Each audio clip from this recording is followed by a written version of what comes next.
Retirement day 26. I just saw on the calendar that in Great Britain it's Armed Forces Day.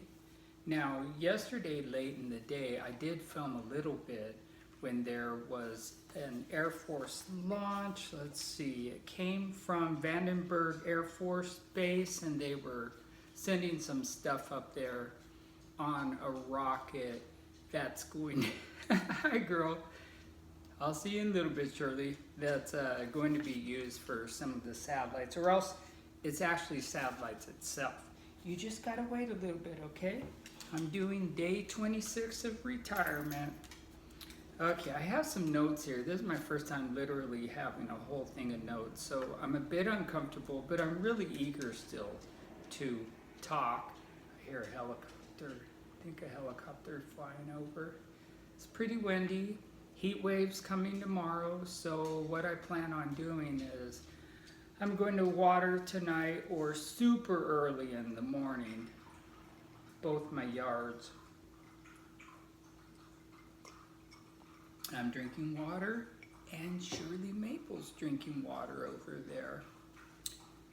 I did want to say I noticed when I was listening to the radio that LeBron James's son actually got drafted to the NBA, and so I think there's a chance that the two of them are actually going to play together. Now, I don't know if that means they'd be on the same team or not, but even if they weren't on the same team, it is pretty amazing. Now, his name is Bronny James, so imagine the pressure that he's under to perform and to do well. I mean, he's obviously not going to be able to do as well as his dad, but who could? You know, I could be wrong though. We'll see. Oh, if you're wondering about this behind me, that's the Turkish blue eye. And in the country of Turkey and some other countries as well, in that area in the Middle East region, there's a belief, let's see if I can get this right, that if someone with blue eyes looks upon something you own enviously, then that creates some sort of curse. And so having this blue eye charm wards off the evil that could come with that. I think that's how it works. And then, oh, also, you see one of my sister's paintings over here, and she's an artist, and she posts, gosh, what's the name? Yellow Dot? I think it's Yellow Dot is the name of her website and the name she goes by. Let's see. Oh, I also wanted to say that in this time, I mentioned yesterday that I'm going to be looking at trying to get a job. We'll see. I've worked in the public school system. I'm looking to work perhaps in a charter school now, which is quite a bit different, or maybe another public school, or I might look for some other kind of work altogether. Well, I gotta say that my brother is so helpful and so knowledgeable. He's my younger brother, and sometimes the things that he knows, I just think to myself, how on earth do you even know all this stuff? When do you read about all of this? He's just very smart as far as the law goes and very business savvy. I know things about the business world that I would never know if it were not for my brother, that's for sure. So he directed me to a website that I can use, and you could look up what jobs in your area and near your area that are available that you can apply for. And he was the one who told me before I retired, well, if you're going to post to this website, you need to have 3 letters of recommendation. So I took care of that before I retired. So we'll see how that works out. I also want to mention that there used to be, maybe he's still in the district, there's this really old sub that is extremely knowledgeable in business. Now, from what I remembered, he worked in the business world, and then when he retired, he decided to sub. He didn't work in education at all before that time.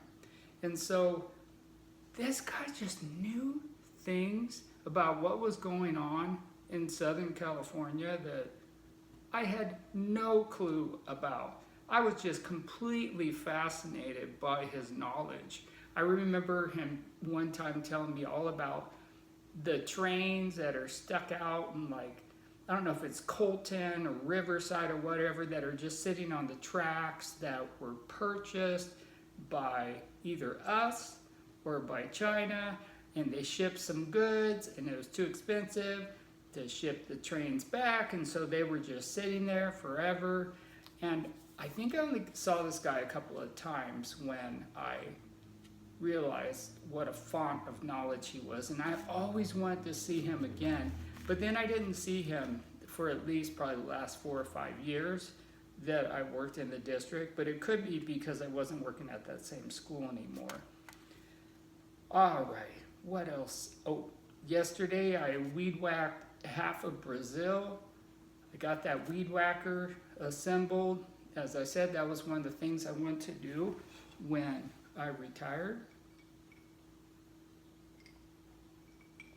And I did. And so yesterday in earnest, I really got to whacking back all this ivy that's grown way over from the neighbor's yard, which looks pretty, but it was starting to narrow my side yard more and more, which my side yard's so big, it's like having a second backyard. So I got out there with the weed whacker yesterday, and I'm definitely feeling sore today as a result. Well, I haven't bought a new charger. I said I would, but I haven't yet for my phone. I've got to do that because that thing is dangerous because it has the exposed wires and stuff. And I just didn't want to go out today. You know, I just didn't feel like being out in public, especially because it was Saturday. I didn't feel like being around a bunch of people. But it's something I will take care of because I'm not trying to burn my house down. Like I said, I knew someone else that this happened with, where they caused a fire that burned their house down. I don't know how much of it, but when I saw on the news the flames engulfing that house, that was crazy. And so I know their house is in the process of being rebuilt, or I don't know if it was an apartment or condominium, it might have been like a condo or a townhome, which I love that phrase. I've always liked that phrase. But it's in the process of something getting done. And then, I don't even know what I wrote here. Oh, yeah, I took out my fan because the heat wave's coming tomorrow and I don't want to be using the air conditioning all night. And so it was definitely dusty. I wiped that down. Today has been a day of trying to get some little things done. I had this screwdriver sitting out forever. I put it back in the toolbox in the garage. And then I had a picture in a picture frame that I've been wanting to replace forever. So I took out one of the old pictures in there and I put it in a photo album and I put a different one in there. And that's actually up here and it has my mom in it now, which I like. It's from our river trip when we went to Laughlin, Nevada, and she's sitting at a bench. It looks like it's late in the day in the shadows along the Colorado River. And I would love to go on another little trip like that with her. But she doesn't gamble anymore, so I don't see that happening.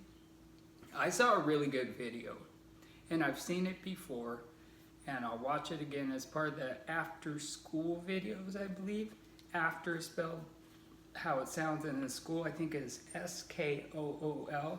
And it was really something good for me to see right when I've retired. And if I remember correctly, it's called Pursue Pain, Not Pleasure. And it's about how modern people are always seeking pleasure, but in the end, that decreases your pleasure and creates more pain. So what you do is you flip that around, you pursue painful things, and that expands your ability to feel pleasure. Well, here's an example of what I've been doing. This has not been easy, but a friend of mine from high school he's really gotten into a thing where, you know how like a lot of famous people, they'll sit in an ice tub after they work out or whatever. Well, he started taking cold showers, and he said the difference in his pain level, like with his arthritis and body aches and whatever else he has really, really improved and gone way down. And so he told me he just turns it casually colder. And that's something that I had never thought of doing. So I've been doing that, and I gotta admit, it is hard to do sometimes because I love me my heat. So I'll get in the shower, it'll be warm, and I'll turn it cooler, and then a minute or two later, way, way, way cooler, and then to eventually where I'm at a state where I feel like it's just too cold, but I still force it to even run over my head. Supposedly you need to be in it for at least 5 minutes for it to be effective. It stimulates your body in some way to reduce something that is anti-inflammatory. And as I'm getting older, I definitely need anything anti-inflammatory that I can find that I can use. I do a lot of icing though on my back because I have scoliosis, and sometimes the pain is really, really severe to the point where doctors don't even understand what I'm talking about. They think it's just a normal ache and pain, but I've been having that kind of bad mid-back pain since I was in college. So I do a lot of icing on my back, 3, 4, 5 nights a week. I literally just put an ice bag right on my back and just stand against the cabinets over there. And at first that was hard to do, but then I kept thinking, look, you know what pain you're trying to avoid feeling later. Or you know what pain, I don't have to tell myself if I'm in that kind of pain, I just do it. So that's something I've adapted to. I could put that ice on me, and obviously I'm not trying to give medical advice or anything, but many times the pain's been so bad I haven't even put a barrier. It's like I'm just putting that clay ice pack right straight on my skin to as quickly as possible get that area numbed up and out of pain. And so I don't recommend that. You do want to use some kind of cloth or material in between. And that clay pack I used for years. Finally that thing had to go because it was leaking. I threw it out, and so I have a new ice gel pack, which is not nearly as cold because it comes in a protective barrier of sorts, almost like a cloth. And so I have to be a little more patient about that cold really getting in there. And sometimes I just short circuit it, put the cold vegetable bags right on my back, and then I can switch over to that cold gel pack.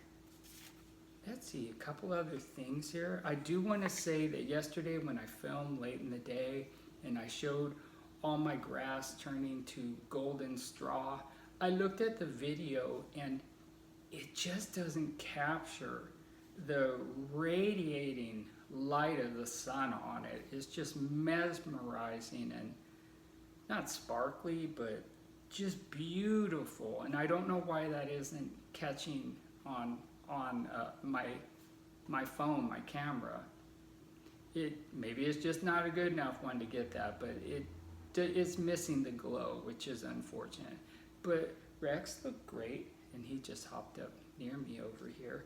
Oh, before I forget, I wanted to show these little things. You ever like collect things that are just stupid and useless? Well, sometimes I'll order. Sometimes I'll buy from the store like jellies and jams and preserves. I just love these bottles. When I'm done, I pop them in the dishwasher. Then the dishwasher takes off the paper wrapping that's on it, and then I just keep them. I love collecting these things. And the thing is I'm not a collector. I'm not someone who has a whole lot of things, a bunch of junk around everywhere. But I do have a number of these, and maybe someday when, who knows, maybe I'll live in the Midwest or something, and and I'll have a good use for those for canning things and then putting them in a cellar. And then I wanted to close by saying, and this kind of switching topics, but I love the radio. Now, it's just something, I love the radio more than the internet. And I was really surprised to hear that more people still in this day and age listen to the radio than watch videos on the internet and use the internet.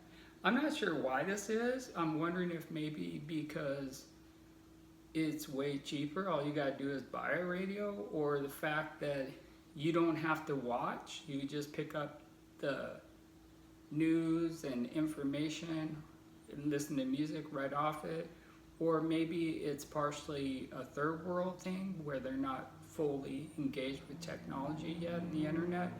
I don't know. But the radio was how I found out about Bronny James being drafted to the NBA. He was pick number 35, I believe. But there is a guy who was chosen, I think he was pick number 10.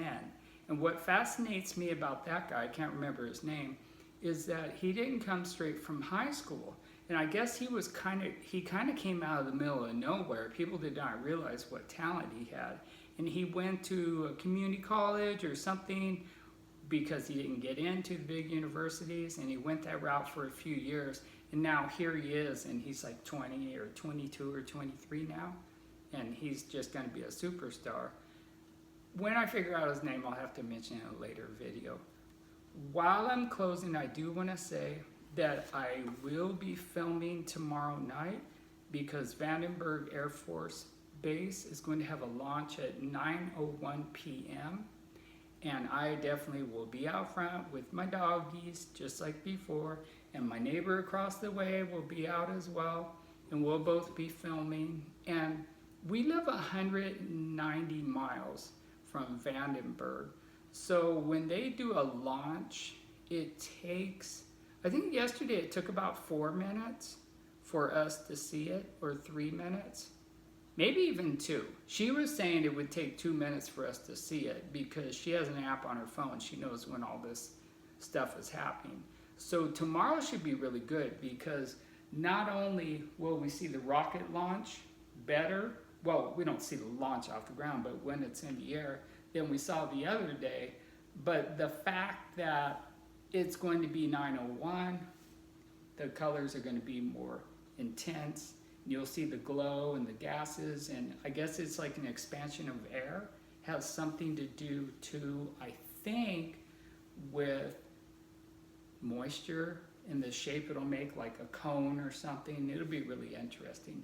Okay, well, I'm closing out this video. It's day 26, and since I have to come at the camera, I might as well take Rex's little ripped up toy to distract you from the fact I'm getting up and going for the off button. Have a good day.